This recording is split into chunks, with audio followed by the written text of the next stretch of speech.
तो हिंदुओं पर, सनातनियों पर बोलने का अधिकार किसने आपको दे दिया? ये आपकी क्षमता कैसे हो जाती है कि आप टिप्पणी कर लेते हैं? Good question. और अभी दूसरे मजहब के बारे में पूछा जाए तो आप इस प्रकार से लेट जाते हैं, बिल्कुल जैसे लगता है कि बस वही आपके सब कुछ है। तो आप दूसरे मजहब के सामने 360 डिग्री पर लेट जाइए, हमें उससे कोई दिक्कत नहीं है।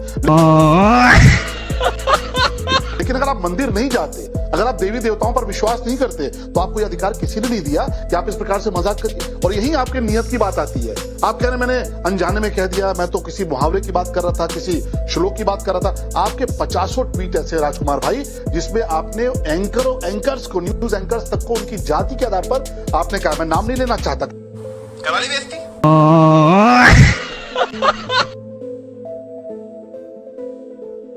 तो हेलो दोस्तों, आप सभी का आपके अपने channel the Sanjeev debate show में स्वागत है। तो दोस्तों, आज का जो डिबेट होने वाला है काफ़ी मज़ेदार और धमाकेदार होने वाला है। दोस्तों, इस डिबेट में हम लोग देखने वाले हैं बीजेपी के प्रवक्ता सलम त्रिपाठी जी को एंड सपा के प्रवक्ता राजकुमार भाटी जी को। दोस्तों, आज से कुछ दिनों पहले राजकुमार भाटी ने ब्राह्मण समाज पे बहुत ही ज़्यादा गलत टिप्पणी की थी।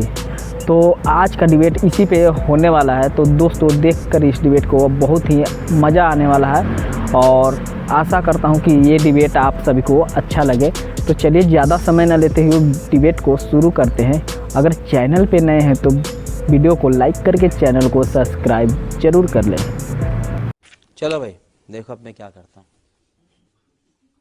राजकुमार भाटी साहब को और समाजवादी पार्टी को, मैं अकेले इनको दोष नहीं दूंगा। एक प्रकार का जो विपक्ष का जो रवैया है, वो ये ब्राह्मणों को, ब्राह्मणवाद के नाम पर सनातन धर्म को, हिंदुत्व को जिस प्रकार से ये मजाक का हिस्सा बनाते हैं, मैं इनसे कहता हूं, मैं तो इनका इंटरव्यू सुनता हूं कई बार। इनसे किसी ने पूछा कि आप मंदिर जाते हैं, बोलते मैं मंदिर नहीं जाता। तो अगर आप मंदिर नहीं जाते और आप हिंदुत्व में विश्वास नहीं करते, तो हिंदुओं पर, सनातनियों पर बोलने का अधिकार किसने आपको दे दिया? ये आपकी क्षमता कैसे हो जाती है कि आप टिप्पणी कर लेते हैं? और अभी दूसरे मजहब के बारे में पूछा जाए तो आप इस प्रकार से लेट जाते हैं, बिल्कुल जैसे लगता है कि बस वही आपके सब कुछ है। तो आप दूसरे मजहब के सामने 360 डिग्री पर लेट जाइए, हमें उससे कोई दिक्कत नहीं है। लेकिन अगर आप मंदिर नहीं जाते, अगर आप देवी देवताओं पर विश्वास नहीं करते, तो आपको यह अधिकार किसी ने नहीं दिया कि आप इस प्रकार से मजाक करिए। और यही आपके नियत की बात आती है। आप कह रहे मैंने अनजाने में कह दिया, मैं तो किसी मुहावरे की बात कर रहा था, किसी श्लोक की बात कर रहा था। आपके 50 ट्वीट ऐसे राजकुमार भाई जिसमें आपने एंकर्स को, न्यूज एंकर्स तक को उनकी जाति के आधार पर आपने कहा, मैं नाम नहीं लेना चाहता क्योंकि दूसरे चैनल की महिला पत्रकार हैं। आप उनके ट्वीट उठाकर देखिए, उनकी जाति को लेकर वो ब्राह्मण है, आपने इस प्रकार का सवाल किया। और दूसरी बात, हटा दीजिए जाति की बात, मैं ब्राह्मण बैठा हूं, राकेश बैठे हैं, हटा दीजिए। हम तो इसके आदी बन चुके हैं, हमें कोई दिक्कत नहीं है। लेकिन आदी इसलिए बन चुके हैं क्योंकि हमें पता है कि आज आप भी कह रहे हैं, राजकुमार भाटी भी कहने को मजबूर हैं कि ये श्रेष्ठ बिरादरी है, ये सम्मानित बिरादरी है।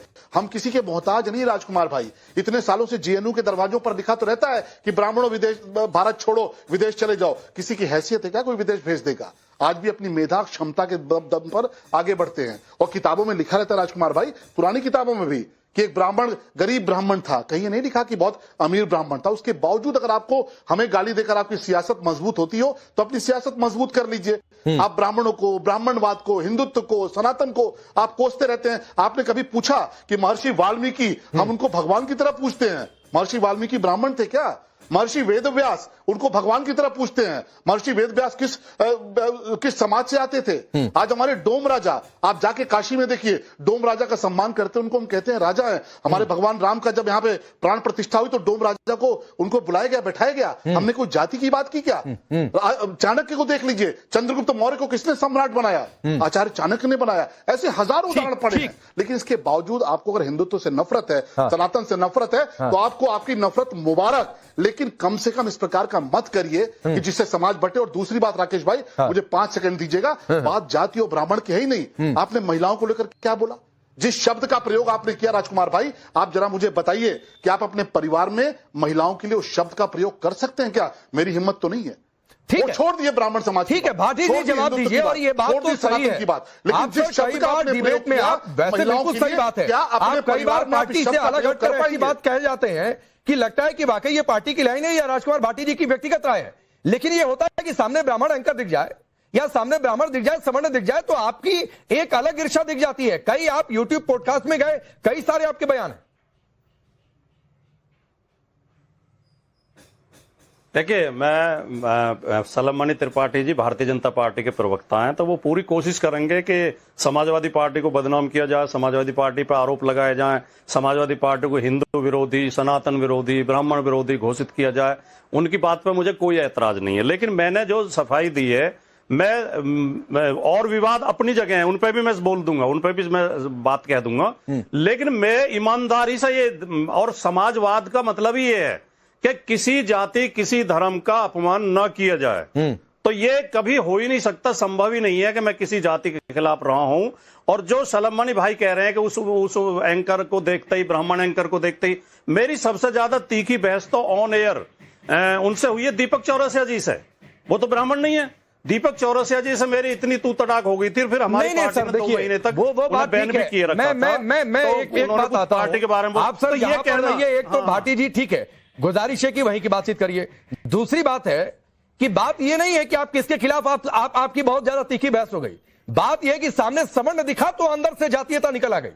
बात इस चीज की है, मुद्दा ये है। नहीं, मैं पांडे जी ये कहना चाहता हूं, देखो आपके साथ भी मैं कितनी बार डिबेट में रहूं, कभी टॉपिक आ गया और बहस हो गई और तीखी भी हो जाती है कभी, लेकिन आपने ये देखा होगा कि मैं आधी मिनट में नॉर्मल हो जाता हूं। आपसे सम्मान के साथ बात की होगी, मुस्कुरा के बात की होगी। मैं दिल में नहीं पालता किसी के प्रति ईर्ष्या, द्वेष, और मेरी पार्टी की सख्त हिदायत है कि किसी जाति किसी धर्म के खिलाफ ना बोला जाए। समाजवादी पार्टी ब्राह्मण समाज का पूरा सम्मान करती है, पूरी हिस्सेदारी देती है, पूरा अधिकार देती है। ये माहौल ना बनाया जाए कि समाजवादी पार्टी एक आपके नेता है भाटी जी, अगर मैं गलत हूं तो आप मुझे क्रॉस कर दीजिएगा। इंद्रजीत सरोज नाम है। नवंबर 2023 में उन्होंने कहा था कि ब्राह्मणों ने हमसे नौकरियां ली, उन्हें हमने नौकरी पर रखा। ये क्या मतलब है? अब देखिए, मोहन भागवत जी के पीछे बयान आया था कि जातियां तो पंडितों ने बनाई हैं। अब मोहन भागवत जी को तो कभी नहीं घेरा जाता, क्योंकि वो बीजेपी की तरफ के खेमे के आदमी हैं। हमारे पिछड़े दलित समाज के नेताओं को एक आध क्लिप उठा के, एक आध बयान उठा के इस तरह घेरा जाता है। इंद्रजीत सरोज बहुत सुलझे हुए नेता हैं। और मैं ये भी सफाई नहीं दे रहा, मैं अपने लिए भी कह रहा हूं, उनके लिए भी कह रहा हूं कि कभी गलती से हमारे मुंह से गलती से कोई बात निकल भी गई तो हमारी दुर्भावना नहीं होती। देखो, आप हंसो मत, हमारी पीड़ा समझने का प्रयास करो। ताकि काट है क्या? पिछले साल रामजीलाल सुमन ने कहा ठाकुर समाज को लेकर, राणा सांगा को लेकर कि गद्दार है, या गद्दार था ये आदमी, हिंदू गद्दार, इस तरीके की बातचीत हुई थी। बाद में कार्रवाई से हटाना पड़ा, एफआईआर दर्ज हुई, अब चार्जशीट की भी खबर है। अब 1 साल गुजरा नहीं, ब्राह्मण को लेकर ऐसी बात। तो ये संजोग है या सियासी प्रयोग है? क्योंकि 1 साल में चुनाव है यूपी में। नहीं, पहले तो मैं राजकुमार भाई को बहुत स्पष्टता से कहना चाहता हूं कि कोई आपको धमकी दे, कोई आपको जान से मारने की बात करे, वो सनातनी और हिंदुत्व का उपासक नहीं हो सकता, ब्राह्मण नहीं हो सकता। देखिए, ब्राह्मण तो एक काम करता है। घनानंद ने उसको अपमानित किया, चाणक्य ने अपनी शिखा खोली और मट्ठा लेके निकल पड़े। परिणाम यह हुआ कि एक गरीब का बेटा सम्राट बन गया, घनानंद नष्ट हो गए। तो ब्राह्मण तो आप अपमानित करिए, बहुत शांति से आपकी बात सुनते हैं। रामचरितमानस आपने जलवाई, स्वामी प्रसाद मौर्य आप ही की पार्टी में थे, आपने मुकदमा क्यों नहीं कराया? मैं कहता हूं सलमणि त्रिपाठी को क्यों वेदना हुई, राजकुमार भाटी जी को वेदना क्यों नहीं हुई, आपकी पार्टी के लोगों को वेदना क्यों नहीं हुई? आपकी पार्टी में जो तमाम ब्राह्मण नेता और तमाम हिंदुत्व के नेता बैठे हुए हिंदू समाज के, उनको वेदना क्यों नहीं? स्वामी प्रसाद मौर्य दिन दहाड़े रामचरितमानस जलाते हैं और आपको पीड़ा नहीं होती, और आप जलवाते हो, आप प्रमोट करते हो। आपके आरजेडी के नेता चंद्रशेखर, वो मां सीता के लिए क्या क्या किन शब्दों का प्रयोग करते हैं, आप उनको समर्थन करते हैं। स्टालिन परिवार तमिलनाडु के भीतर सनातन के बारे में आज भी बोल रहा है, लेकिन राजकुमार भाई हिंदुत्व के उपासक खामोशी से जवाब देते, हिंसा से नहीं देते। समाजवादी पार्टी नष्ट हो गई उत्तर प्रदेश में, आपने राम भक्तों पर गोलियां चलवाई, आपने रामचरितमानस चलवाई, आरजेडी बर्बाद हो गई, तबाह हो गई।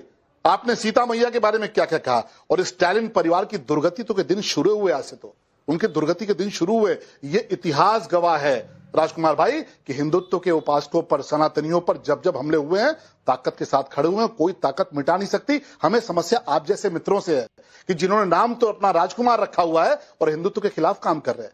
अरे कुछ तो सोचिए, कुछ तो आप विचार करिए। आप लड़िए, भाजपा की ऐसी तैसी कर दीजिए, सलमणि त्रिपाठी को नेस्तनाबूद कर दीजिए, लेकिन हिंदुत्व को कमजोर मत कीजिए, सनातन को कमजोर मत कीजिए।